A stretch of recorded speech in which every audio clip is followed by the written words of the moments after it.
We've got our first look at the fantasy event in Hockey Ultimate Team in NHL 25. Let's check it out. So via EA on Twitter, it was confirmed that Evgeny Malkin is our first Master Set player item from the Fantasy Hockey event, which is actually one of the more fun Master Set selections that they've chosen over the past few years. For anyone that is brand new to the event, how these will work is these cards will go up +1 overall for every goal they score in real life, which is why it's one of the best events of the year. EA has no control once these cards are out and released from stopping someone from popping off for enough goals to get them up to 99 halfway through the year. Word to Matt Duchene. That being said, given the low overalls that we've received at launch of NHL 25, I would guess that all these forwards more than likely start at 70 overall, and they usually try to find 30 goal scorers or around that amount, because at starting at 70 overall, 30 goals would be a 99 overall player. Defensemen, obviously, they might start a little bit higher because it is harder for defensemen to score. Goaltenders will go up +1 overall for every win.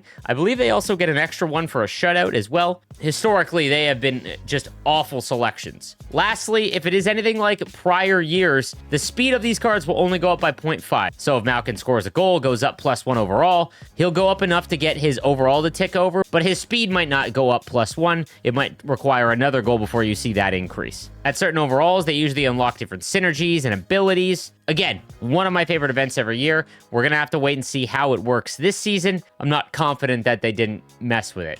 Now, specifically with Evgeny Malkin and whether he's going to be a good card, again, we don't know what overall he's going to start at, but judging by the last 5 years of his career, he's dealt with a lot of injuries, never hit the 30 goal mark in that span, but has scored at a 29 goal clip per 82 games played. So kind of right in line, and given how he's looked so far, might be a decent pick. Again, we have to see what overall he starts at. Now, the other 4 complete guesses, but I'll give my best take. I think the bottom left majority of a red jersey with a little bit of blue. I'm going to guess this is the Florida Panthers. And again, in that 30 goal range, I'm going to guess this is either Carter Verhaeghe or Matthew Tkachuk, which would be absolutely nails. Now, the next one I would have to assume is the Nashville Predators. And I think the perfect one might have been Steven Stamkos, but he obviously got a cover athlete master set item. I doubt they highlight him twice. I'm going to go with either Philip Forsberg or Roman Josi. Again, after last year's master set selections being just absolute duds for the most part, I would love to see some of the better players get master set items in this event. Now, Roman Josi would definitely hit 99 given the +2, even if they started at 70 overall. He would need 15 goals, and he's hit that mark in the last 3 seasons, but I think that'd be kind of sick. The third master set teaser, I'm gonna say with the black and red, is probably the Ottawa Senators. Now, the guess here for me would have been Tim Stützle, but he already got a master set player item in a prior year from this event. And man, Brady Tkachuk, one of the all-time best master set player items ever in the history of NHL, was also from the fantasy event. Jacob Chychrun got it last year. So if they go with another Senator, I would guess maybe Jake Sanderson or Shabbat. To be honest, I kind of hope this just isn't an Ottawa Senator for this event. And then on the far right, we've got a lot of blue and red. This could also be the Panthers, now that I look at it, and maybe the first one is a Washington Capital. But again,